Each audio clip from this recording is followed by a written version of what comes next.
We're going to jump forward about, 40 to 50 years in the story now this evening, because the Buddha is now an old man. He's 80 years old, and he's had a life since his enlightenment communicating the Dharma. He's just walked all over India and just heeding Brahma Sahampati's call, which we heard last night from Amalayodhin, that some had but little dust in their eyes. He went and, out of compassion for living beings, just went and preached the Dharma, just went and preached the way to liberation. And so we join him this evening, an old man, 80 years old, and he knows he's old. He knows he's getting on, and he knows he doesn't have long left. And at this point, he's going around and he's giving basically sort of final teachings. He's just sort of preparing to depart, and he's going and giving final teachings. And Mara, his old friend Mara, comes to him and said, look, you know, you've established your teaching, you've established a community. Isn't it time to die? Isn't it just time to pop off, you know? And the Buddha said, well, look, you needn't worry yourself, Mara, all right? You need not worry yourself, because 3 months from now, I will die, yeah? I will pass away. So Mara goes off satisfied. But the Buddha says, well, I have established my teaching now. I have established a community of disciples and those that have followed after me. So it is okay. Now I can go. So he goes and he takes a meal from a steel worker called Kunda. And we're told he's a steel worker, presumably because, he's a bit rough. I think that's probably the sort of sense of it. He's a bit rough. He's a bit of the rough. And Kunda gives the Buddha his final meal. And they don't really know what it was, but they think it was truffles. That's what they think the final meal was. And the Buddha takes the meal. He eats about half of it, and he already starts to feel extremely ill. And he says to Kunda, he says, thank you for that meal, Kunda. Now just take the other half and bury it in the ground somewhere. Because he said, because he says only a Buddha could digest that meal. You know? Those are the words. Only a Buddha could digest that meal. And I love it. It's like, actually, if you look through the Pali Canon, there's that sort of humor. You could imagine the Buddha sort of delivering it with a raised eyebrow. There's that sort of humor runs through the whole thing. You have to sort of spot it. You have to be looking out for it. But it runs through the whole thing. But I love it because Kunda's getting teased, basically. The Buddha's saying only a Buddha could digest that. He's basically getting teased. And immediately when I read it, I was sort of I've been reminded of my time in living above the LBC in Samagavasa, where the teasing is just unrelentless. I mean, it is brutal. Particularly if you have a soft spot, they'll go after that. Majha Kumara will tell you, Dayanath will tell you. Majha Kumar's participated in it, haven't you? He can give as good as he gets, Majha Kumara. He's very good at it. But it's been so sort of valuable, as much as that's been hard for me, because of what I've discovered in the process of being teased so utterly relentlessly over 6 years, is that I can actually be quite thin-skinned. I can be overly sort of sensitive. And I think what that sort of humour with love has done is it's enabled a way to sort of things to be pointed out to me, just in a sort of affectionate, loving style. Always sort of saying, look, don't take yourself too seriously, Amalayodhin. Yeah? Don't take yourself too seriously. It's like humour always brings us back to sanity. There's always sanity in humour, isn't it? As soon as we can sort of laugh at ourselves, we've come back to sanity. You get that in Lear. It's very interesting in Lear. Lear's handed over his estate to his 2 daughters, who've basically turfed him out. And the fool in Lear is always teasing him. He's trying to because Lear's going crazy. He's going mad with the betrayal. And the fool, his gesture, is always sort of teasing him in it. And I think what he's trying to do is just bring him back to sanity all the time. Like saying, look, if you can just laugh at yourself, you'll come back to sanity. So humour is so important in life like that. Actually, I think the most serious things often need to be communicated through humour.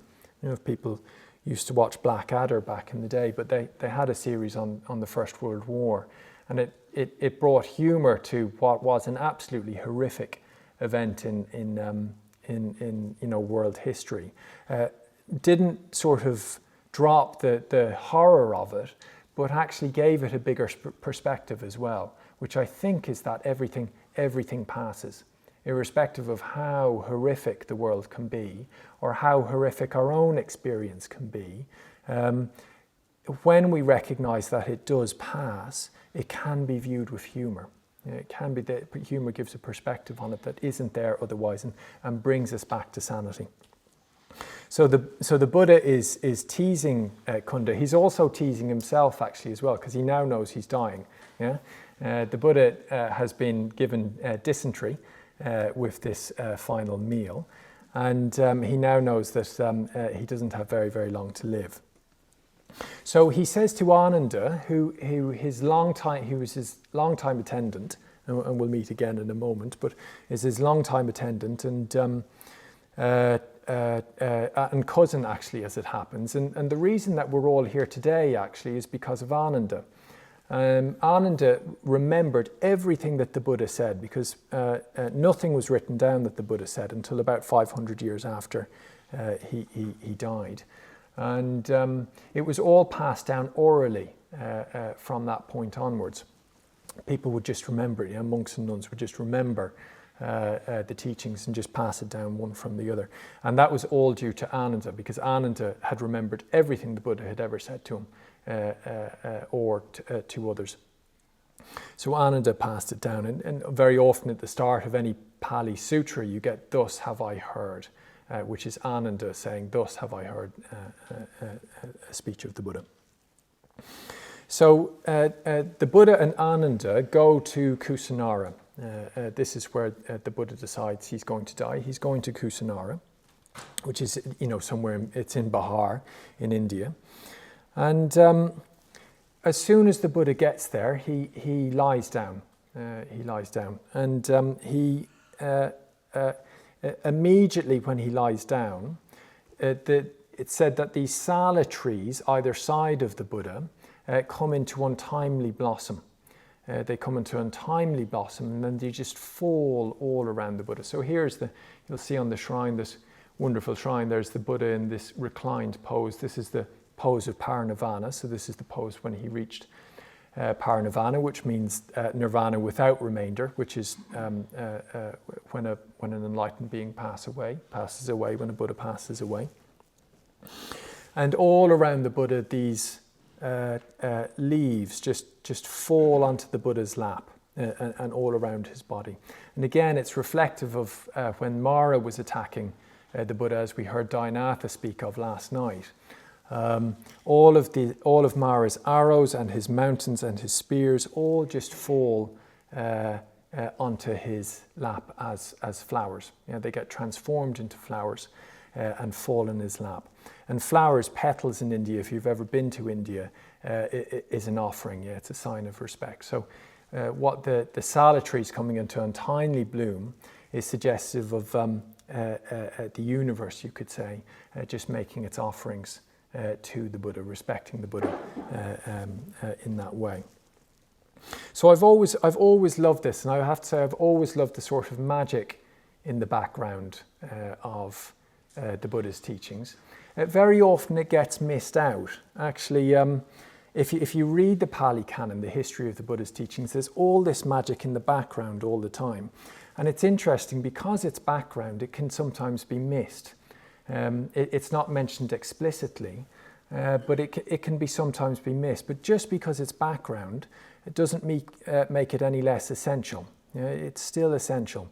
So the world of the Buddha is just this totally magical world. It's just this totally mysterious, magical world where the universe has agency itself and engages with human beings.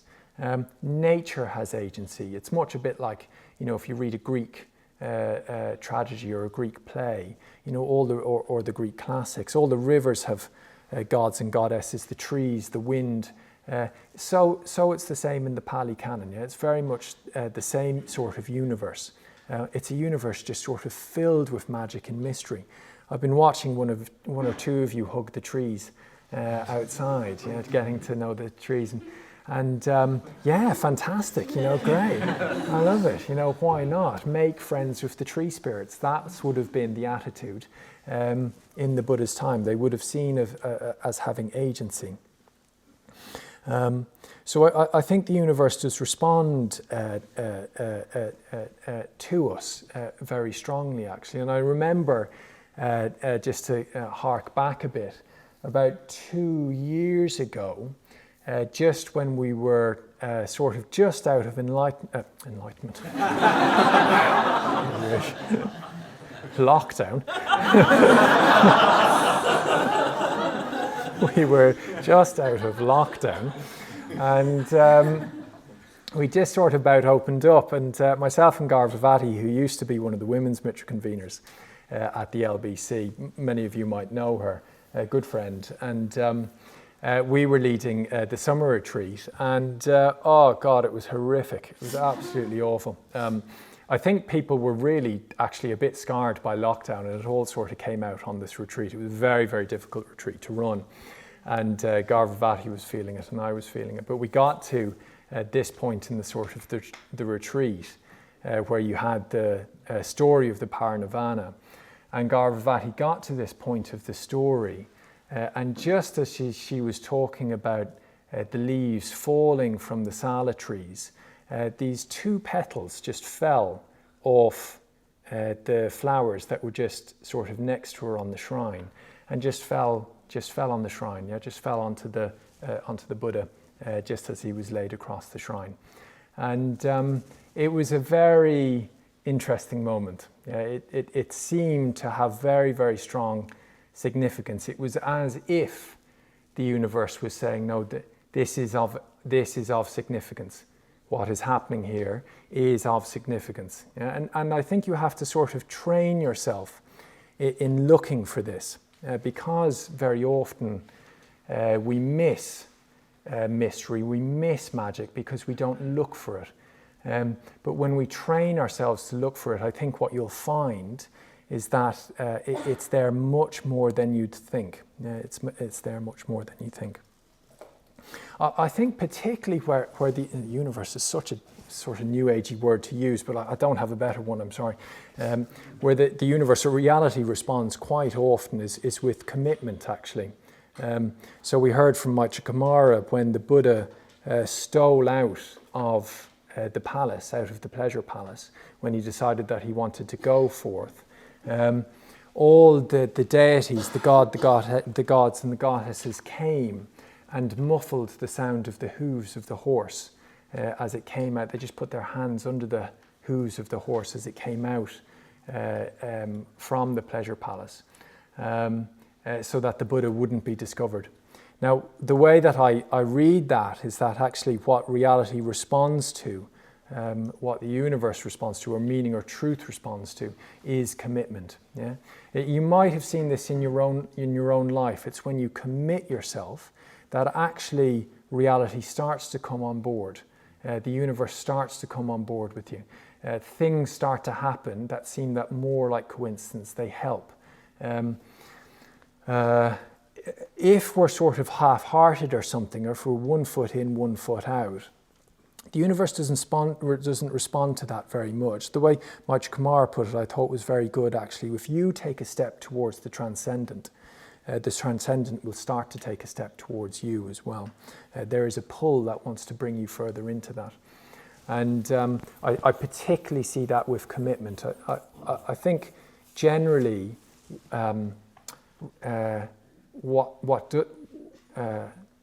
sort of timidity is just not very well rewarded in the world. The universe doesn't get on board with that. What it likes is risk and daring and courage and commitment. That's where you start to get, actually, things start to happen. So yeah, it responds to commitment in that particular way. Sometimes it's like the crucial situation where you need to put yourself in a situation where it's either do or die. Sometimes it's called the crucial situation, or you need to bring about a crisis. Crucial and crisis share the same sort of root, in which the only way that you're going to move forward is in a different shape.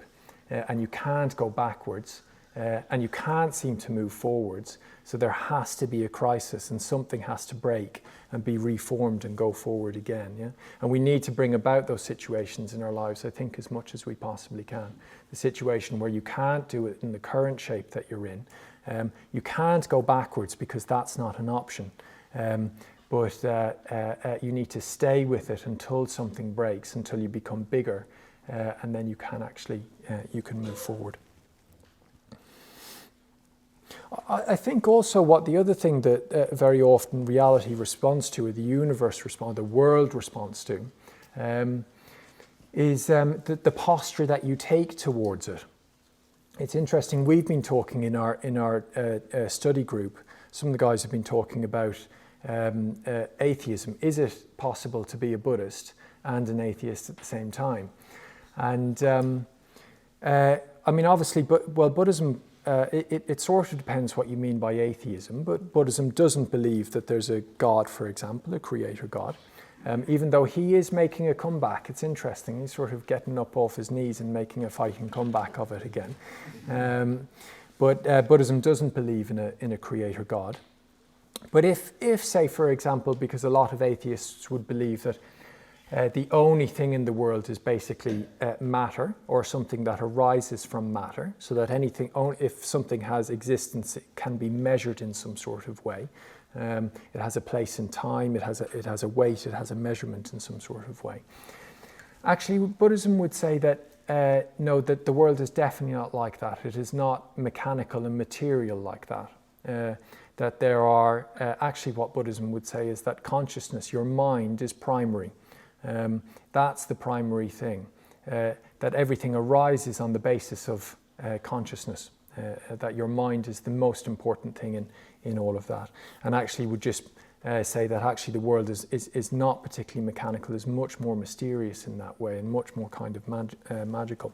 Does have these agencies sort of around us, within nature, within the world, more generally. But I think what does happen is very often is the world will either open up or shut down depending on the sort of posture that we take towards it. So view in Buddhism is very, very important. The way that you view the world is very, very important, because your experience will open up or close down to you depending on that view. Like the attitudes that you have towards the world, be it maybe a sort of scientific materialist one, or one that's open to sort of more sense of magic and mystery, will open or close down your experience for you, depending on which ones you hold. So it's not that, sometimes what we can think of is actually that we perceive an objective world out there with our consciousness, but actually the two are much more sort of mixed up. The world that we engage and we engage with and perceive, opens up to us or closes down on us depending on how we think about it. Particularly if we think that it's sort of a world of kind of mechanical dead matter, or one that's actually got a lot more sort of potential and mystery and magic to it. It's interesting, for example, apparently the scientists might be able to tell you a bit more about this, but apparently it's well shown now that matter changes once you observe it. Actually, just the actual act of observation changes something that's observed. I think that's now demonstrated sort of scientifically. And not only does it change the thing that it's observed, that is observed in the present, but changes all its past as well, which is like remarkable, isn't it? Like how does that work? I don't know. I'm not particularly good at the science bit. So yeah.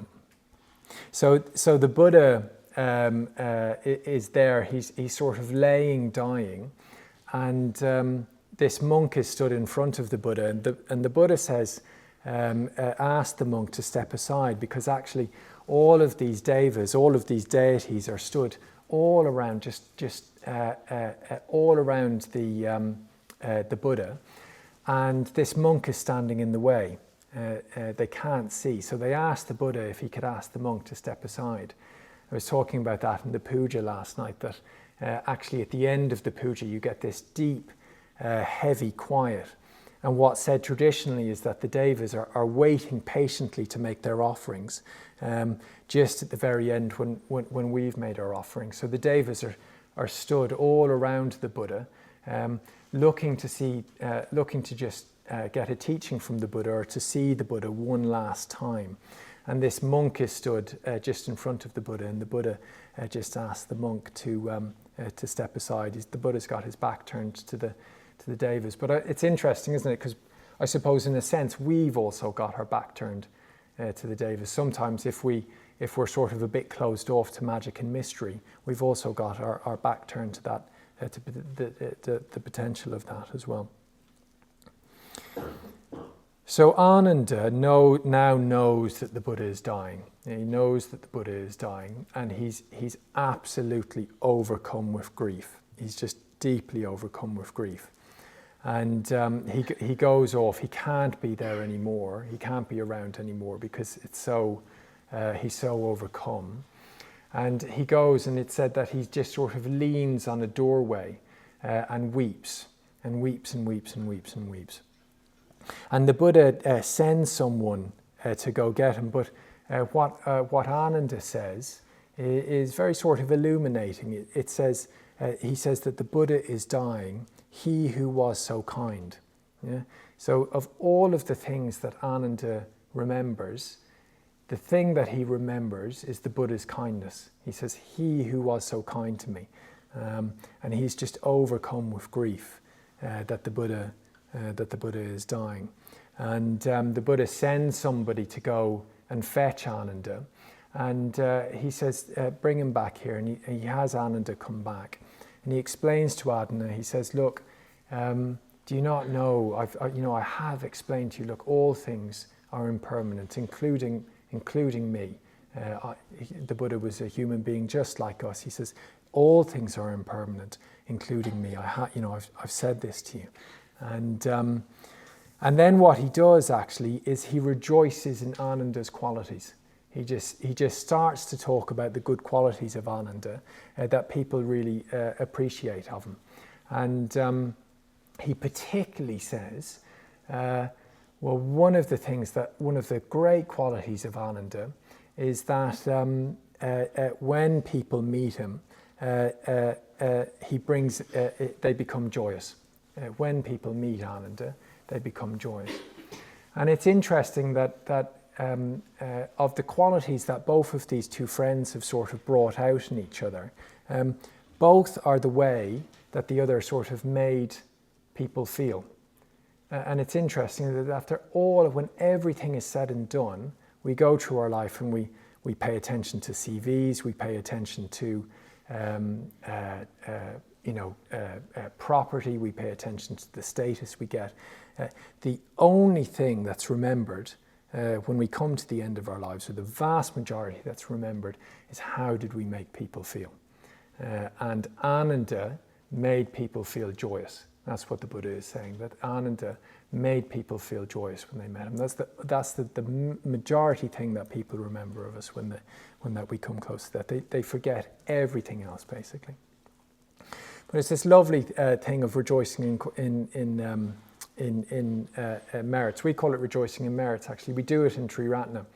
So we've been going around as part of the team meeting each evening. And the team have just been rejoicing in certain qualities in other members of the team. And actually, we've been rejoicing in you as well.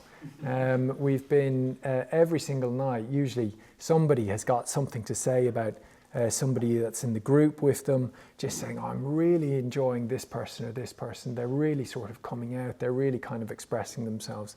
And it's just fantastic. The whole atmosphere just sort of gets lifted. And it's a wonderful sort of ritual. I'd really just sort of encourage you at some point, if you can ever just sort of rejoice in your friend's merits, take the opportunity to do it. So often these days, actually, people don't encourage them. I think people just can be starved for encouragement sometimes, can't they? Sometimes we can get a lot of critique, but very often people just get very little encouragement, and we're often just starved from encouragement. And isn't it, what a beautiful thing to be able to just sort of encourage somebody like that, just to rejoice in their qualities like that. And it's really, really, really nice thing to do. Well, it's interesting in particular as well that the Buddha and Ananda are such close friends. They're such close friends. And you might think of the spiritual life as, you might think of a Buddha especially as not particularly needing a friend. But it's not a case of needing a friend for the Buddha, but it just being a very natural part of his life as a human being. Gosh, we need so much friendship as human beings. I mean, when I came along to the centre at first, I initially got involved in the Dublin Buddhist Centre, and I was so isolated. I was so lonely. I'm desperately sort of cut off from people around me, very lost, like really lacking in meaning. And the main thing that I desperately needed was just friendship. Like there was no way I was going to develop beyond where I was just through meditation. What I desperately needed was friendship. And I was lucky because I got that at the Dublin Buddhist Centre, and I've got so much of that at the London Buddhist Centre as well. I've been blessed to have Dianatha, very, very close friend. We've worked very closely together now for 5-6 years and have had a friendship for longer than that. I've been blessed to have some just really fantastic friendships in my life. And it was really, for me, it was what was needed. And sometimes, you can, because you get this whole emphasis on non-attachment in Buddhism, and sometimes people might think, well, that's non-attachment from people as well. But the way to non-attachment is definitely through a healthy attachment. Like the way that you get to a place of non-attachment and not detachment is through healthy attachment. Most of us, I'd say, need to have far more healthy attachment before we can ever start thinking about non-attachment. I'd say most of us, just like me when I first walked into the centre, were a little bit detached, which is a little bit sort of distant from people, not affected by people enough, not connected with people enough. Actually, what we need to do for most of us, myself included, is we just need to get more and more attached in a healthy way, and particularly with friends, I would say. Most of the attachments now that we sort of have in life are through romantic partnerships, aren't they? But they're very, very conditional, those attachments. It's love expressed through the romantic partnership is very, very conditional. But what friendship allows us to do is to express love to another human being without the conditions that come with that, as much as we possibly can. Of course, friendship can get clingy as well and somewhat conditional. But as much as we possibly can, we can just have love without attachment to our friends. And then through those healthy attachments, we can start to practice more and more non-attachment as opposed to detachment. So it's interesting that here was the Buddha.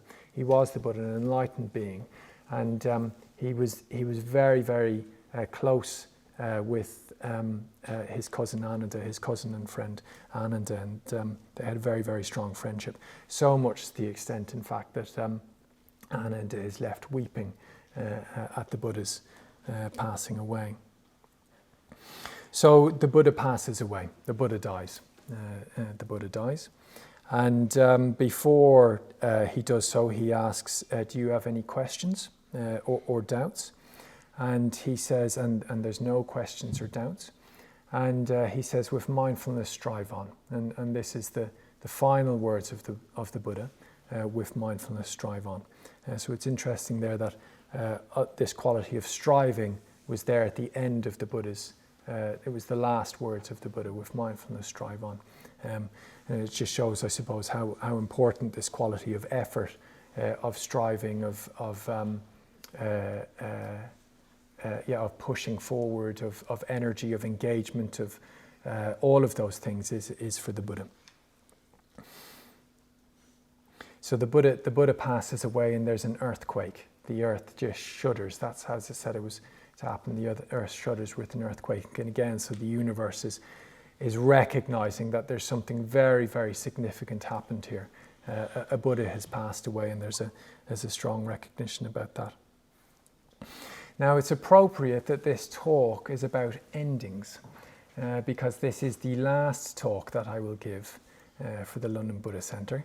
After 6 years of working for the centre and 10 years of being around the centre and forming all those wonderful friendships that I've had, all those connections, this will be the last talk that I give to the London Buddha Centre. So it's poignant for me because there's a very, very strong sense of impermanence present there for me, of sort of change, of motion. And I remember when I decided about a year ago that I'd move on from the LBC. It was a very difficult decision, and it was all it wasn't done for any reason. I could have stayed very happily for another 10, 15, 20, however many years at the London Buddha Centre, very comfortably, very happily, but I realised that I needed to keep going and sort of stretch myself, and actually a lot of the qualities that I needed to develop were going to be better developed elsewhere.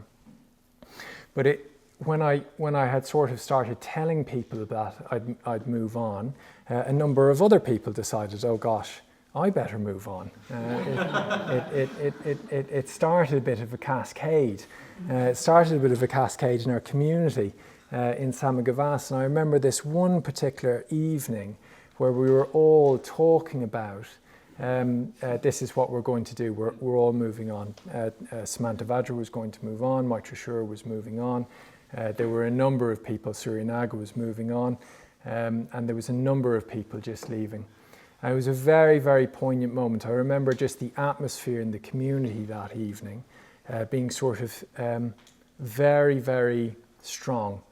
And I think it was particularly strong because we've been a very, very solid group of friends, a solid group of men over the quite some time now, 5 or 6 years, where we really haven't had much change in the community.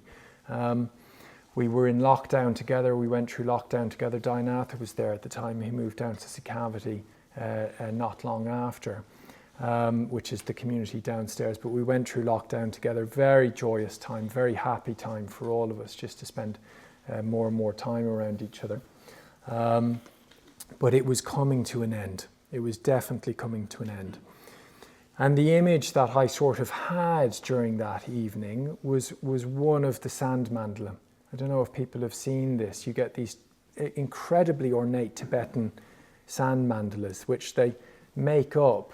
A mandala is a sort of large kind of circular mythical representation of the universe, and very often with a Buddha at the center or something right at the center, but made from these incredibly colourful various sands, done to such fine kind of detail. And then what they do is, it's usually an offering on a festival day. They make an offering for it. So a sand mandala is an offering, this incredibly beautiful, ornate offering. And then what happens is it all gets swept up. It all gets swept up. So months and months, weeks and months of work goes into making these offerings. And then you get this beautiful offering, and then it all gets swept up. And that was the image that came to me on this particular community night, was this sand mandala, this offering that we had put together, just in the process of getting swept up. And the very interesting thing about it is that that is what made the beauty possible. It was something about the sort of motion of that we got something that was incredibly sort of valuable, and we just had held it for a time, and now it was about to slip through our fingers, yeah? As all things must. They must slip through our fingers, and that was that sort of image that came up very strongly. There was no point gripping.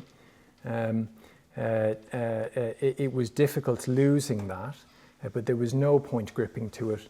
It just runs through your fingers.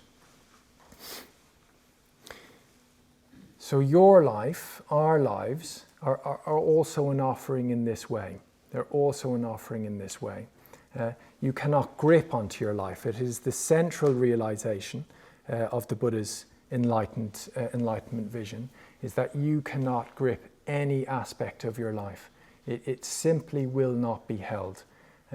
Eventually, all of us will lose everything that is dear to us and everybody that is dear to us. The one thing that we do not want to happen will definitely happen. Yeah? All of us will be returned to life again.